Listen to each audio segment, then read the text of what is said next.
Assalamualaikum warahmatullahi wabarakatuh. Hadratin Nabi Mustafa Sayyidina Muhammad sallallahu alaihi wasallam wa khususan Syekhina al-Mukarram muallifi hadzal kitab syarihihi radhiyallahu anhum syai'ulillahi lahumul Fatihah. Billahi minasyaitonir rajim.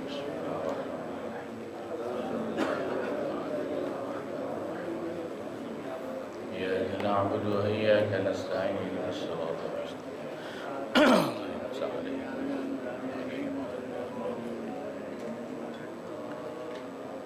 بسم الله الرحمن الرحيم. الحمد لله رب العالمين. والصلاة والسلام على سيدنا محمد وعلى آله وصحبه أجمعين ما بعد. Al-Mukarramun wal-Mukarramat, para asatidah, para sesepuh dan para jamaah yang dimuliakan Allah, bil khusus guru-guru kita, Bapak Kiai Haji Muhammad Misjan, Bapak Kiai Haji Ahmad Habibi, Bapak Kiai Haji Abdul Hamid Mustafa, pengurus Ukhuwah Islamiyah Bapak Ustadz Haji Muhammad Tahir, pengurus Masjid Al-Muhaimin Bapak Ustadz Muhammad Haris, bapak-bapak, ibu-ibu yang hadir semuanya, insyaallah mudah-mudahan dicatat dalam deretan umatnya Rasulullah sallallahu alaihi wasallam fid dunya wal akhirah. Alhamdulillah, pagi ini kita kembali hadir untuk ta'lim. Semoga semua diberi sehat wal afiyah dan panjang umur, ditambahkan barokahnya dan istiqamahnya. Mari kita lanjutkan ngaji Fathul Mu'in halaman 107 yang bawah. Walau tanawala dhaifun, seandainya seorang tamu mengambil ina atau amin, wadah makanan, fankasara minhu, maka lalu pecah dari tangannya, dominahu, maka tamu wajib mengganti. Kama bahasahu Zarkasyi, sebagaimana yang dibahas oleh Imam Az-Zarkasyi. Li'annahu fi yadihi, karena wadah tersebut ada di tangannya. Fi hukmil ariyati, itu dihukumi sebagai ariyah, barang pinjaman, barang yang dipinjemin. Sama seperti orang makan di warung, kalau piringnya di tangan dia atau gelasnya yang dia pegang pecah, ya dia wajib ganti. Nah, itu hitungan barang pinjaman. Wa yajuzu, dan diperbolehkan, tapi nggak tahu dah. Kalau kondangan mecahin piring biasanya emang ganti apa diem-diem baik ya. Harusnya jangan, harusnya jangan begitu. Andai kata diam-diam, itu ngamplopnya ditambahin, hitung ganti piringnya gitu. Wa yajuzu, dan diperbolehkan lil insani, bagi seseorang akhdun, untuk mengambil min nahwi ta'ami sadiqihi, semacam makanan jatah temennya, diambil dimakan atau dibawa pulang yang punya temennya waktu kondangan, maksudnya waktu haji selamatan di rumah orang. Syaratnya ma'adzonni ridho malikihi, disertai adanya kerelaan, dengan dugaan adanya ridho, kerelaan dari yang punya. Bidzalika, dengan dia mengambil yang seperti itu. Misalnya keselamatan tahlilan, kan biasanya masing-masing dapat besek, dapat kotak kue snack ya. Nah, temennya mungkin ya, nah temen dong punya situs, inilah kuenya buat saya aja ya. Boleh Pak ya, kalau yang punya ridho nggak apa-apa itu ya. Tidak apa-apa. Ayahtalifu, dan yang seperti itu,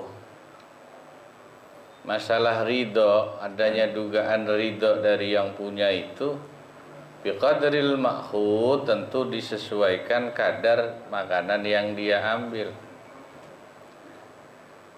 wa jinsihi, dan jenisnya makanan yang diambil, wa bihalil mudhif, juga disesuaikan keadaan tuan rumah yang menjamu. Kalau di i'anah dijelaskan halil mudhif, kondisi yang punya rumah itu maksudnya dilihat ekonominya mampu atau kurang mampu. Misal begini, kadang kan tahlilan di samping berkat, snack, juga kadang disuguhin apa? Rokok gitu ya. Mentang-mentang temennya nggak pedang ngerokok, biasanya ditaruh gelas ya, biasanya ya diambil semua sama dia satu gelas. Terus itu nggak pedang ngerokok, ini buat gua aja. Ya itu juga namanya nggak kira-kira, itu namanya. Ya. Atau meskipun ya yang punya rumah udah ridho, biasanya yang dipiringin suka dimasukin plastik ya. Ini apal semua, ini pengalaman ini bapak-bapak ini. Emang sih biasanya dipersilahkan, ayo masukin. Jangan sama piring-piringnya tapi.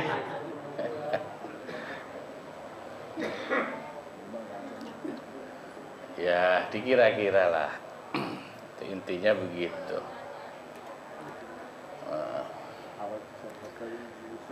Wa ma'adzalika yanbaghi lahu mura'atu nasafati ashabihi, dan di samping itu juga seyogianya bagi yang mau ngambil jatah temannya itu, dia memperhatikan atau menjaga keadilan teman-temannya. Fala ya'khudhu illa ma yakhussuhu, maka dia tidak boleh mengambil kecuali apa atau makanan yang dikhususkan untuk temannya itu. Di situ kan gak doyan, ini kuenya buat saya. Boleh. Yang punya temennya, punya orang lain jangan, maksudnya. Mentang-mentang temennya CS sudah diambil ngasih, yang punya orang udah ngasih itu sekalian lah sini. Itu ya tidak memperhatikan keadilan namanya. Au yardau nabihi, atau teman-temannya itu ridho dengan diambil jatahnya itu, antayyibi nafsin, ridhonya itu lahir dari kerelaan jiwa, ketulusan jiwa, la an hayain, bukan karena rasa malu. Wa kadza yuqalu, maka yang seperti demikian dikatakan pula dalam contoh kaidah fi qirani nahwi tamrataini.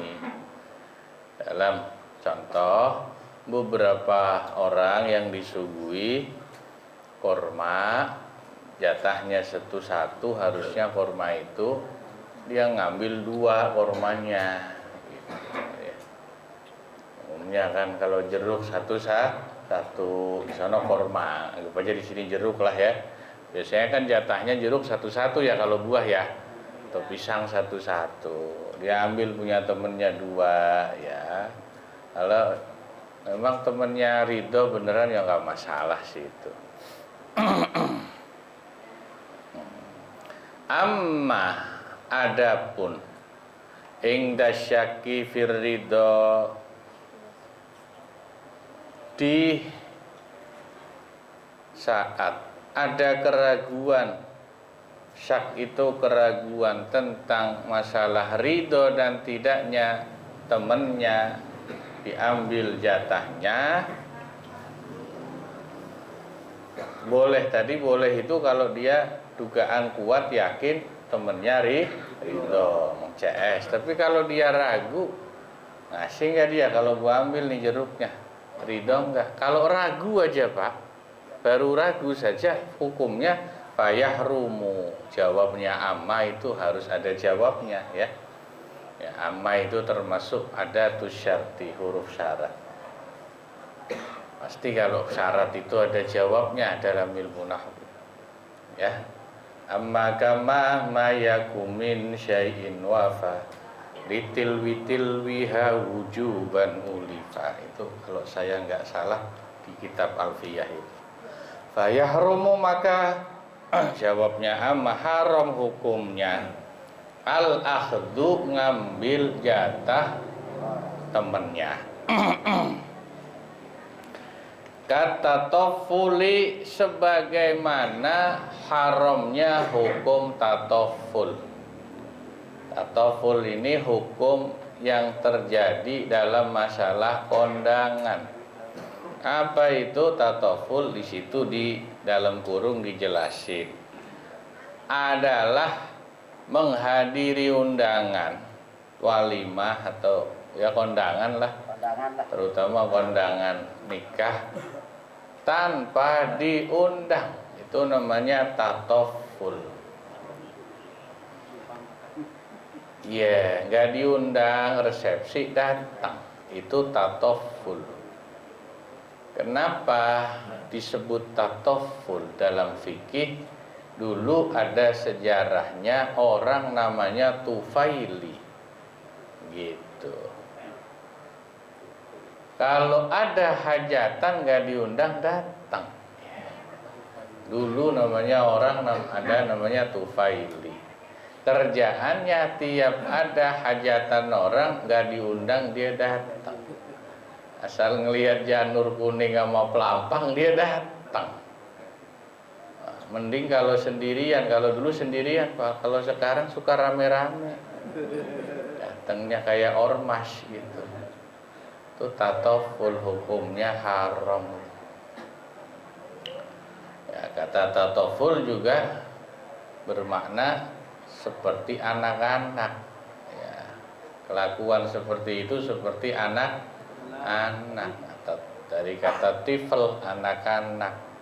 Orang dewasa, kalau anak-anak kan pantas ya, biar gak diundang datang makan kan ya wajar aja, namanya anak-anak. Nah ini orang dewasa. Malam ya ummah, selagi undangan itu tidak bersifat umum, artinya memang yang diundang orang-orang yang dipilih. Berarti ada undangan yang diumumkan, siapa saja boleh. Contoh kayak undangan di majelis taklim atau di masjid. Itu kalau udah diumumin Pak, berarti umum tuh. Karena nggak dikasih undangan satu siapa aja yang dengar boleh hadir. Makanya kalau ngundang orang diumumin, jangan nyalain kalau yang datang banyak. Salah sendiri, kenapa ngundangnya pakai pengumuman kan umum. Yang dengar bisa orangnya banyak. Ya kalau makanan dia habis ya jangan nyalain yang datang. Banyak amat sih yang datang. Udah salah sendiri sih itu ngumumin. Kalau nggak pengen yang datang banyak sekali, ya dihitung pakai undangan satu. Jadi bisa dikira-kira. Maka ada undangan umum, ada undangan yang khusus dipilih. Kalau di Fathul Mu'in dijelasin contoh undangan umum itu begini. Ka'an fatahal babah. Contohnya kayak orang buka pintu rumahnya. Kalau istilah milenialnya open house Pak namanya.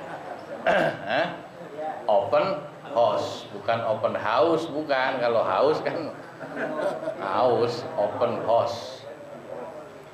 Liyadkhula man sya'ah, supaya siapa saja orang yang dia kehendaki, dan mempersilahkan siapa saja yang mau untuk masuk tanpa diundang satu-satu. Maka kalau seperti itu ya siapa aja yang datang masuk nggak dihukumi haram. sebab dia open house. Ya.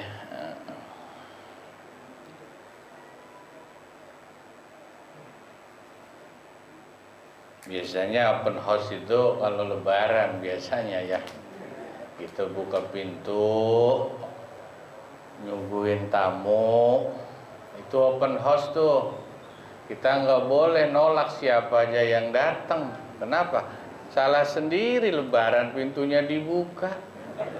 Iya kan? Ya berarti siapa aja yang datang namu harus disuguhin. Kalau nggak pengen kuenya habis ya pintunya tutup. Iya, cuman kalau lebaran pintunya ditutup, gerbangnya ditutup kan dikira pulang kampung orang. Walazima dan wajib malik atau amin bagi orang yang punya makanan. Apa yang wajib? It'amu muttarrin, orang yang sungguh-sungguh sangat kelaparan. Memberi makan orang yang sungguh sangat kelaparan. Laparnya sudah sangat luar biasa, tidak makan lebih dari sehari katakan. Maka hukumnya orang yang punya makanan itu wajib ngasih makan. Mau kenal mau enggak wajib. Karena niatnya bukan nyuguh tamu lagi, itu nolong orang yang kelaparan itu wajib. Siapa aja. Qadra saddi ramaqihi, seukuran atau sekira-kira sekadar makanan yang dia berikan bisa menyambung hidupnya, kelangsungan hidupnya. Ya, artinya nggak sampai lapar lagi, nggak sampai mati. Ingkana ma'suman musliman naudhimian, kalau orang yang sangat lapar itu manusia yang dilindungi jiwanya, maksum, baik orang Islam atau orang kafir dhimmi. Non muslim pun kalau dhimmi wajib dikasih makan kalau dia kelaparan. Wa in ihtajahu malikuhu ma'alan, meskipun nantinya itu makanan yang punya juga butuh, tapi harus mendahulukan orang yang sangatlah lapar. Wa kadza, bahkan yang seperti itu hukumnya wajib bahimatul ghairil muhtaramah, diberikan kepada binatang peliharaan orang lain yang binatang itu muhtaramah, ya dilindungi nyawanya itu. Bi khilafi harbiyin, tapi itu hukumnya tidak berlaku memberi makan yang lapar itu kepada kafir harbi. Harbi itu kafir yang sedang perang sama kita. Kalau itu kita nggak wajib ngasih makan meskipun dia lapar. Wa murtadin, dan orang yang murtad itu tidak maksum. Orang kalau murtad lapar nggak kita kasih makan sampai mati nggak salah kita. Wa zanin muhsanin, dan pezina muhsan. Muhsan itu orang yang udah punya suami atau istri, itu kalau lapar nggak kita kasih makan nggak apa-apa. Berikutnya watariki sholatin, dan orang yang sengaja ninggal sholat, nggak mau sholat dengan sengaja, itu kalau lapar sampai mati nggak kita kasih makan nggak apa-apa. Wakal bin akur, atau anjing yang galak, binatang buas, itu binatang yang ghairul muhtaramah, nggak wajib dikasih makan kalau lapar. Tapi kalau anjing yang jinak tetap wajib kita kasih makan, nggak boleh kita biarkan mati. Makanya ada cerita dari RW 02 Pak Haji Abi itu cerita sama saya, maling motor Pak, kalau di RW 02 kalau ditangkap dikasih makan sama Pak RW. Sebab apa? Alasannya kenapa kamu nyolong? Lapar Pak, buat makan. Jadi dikasih makan. Tapi habis itu digebugin sama warganya, maksudnya Pak RW sih nggak ikut gebugin, tapi nggak ngelarang, kata Pak RW silahkan aja. Tapi tetap saya kasih makan Ustadz. Kenapa? Dia nyolong alasannya buat makan. Jadi kan saya orang Islam harus ngasih makan orang yang kelaparan. Ya, cuman habis itu digebukin. Tapi kasih makan dulu. Ya. Fa in mana'a falahu akhdhuhu qahran wallahu a'lam bishawab. Ya, ini nanti boleh dipraktekin nih. Sini RW 4 sini kayaknya ya. Ya, kalau ada maling motor jangan langsung digebukin. Kasih makan dulu. Ya, terima kasih, kurang lebihnya mohon maaf. Wassalamualaikum warahmatullahi wabarakatuh.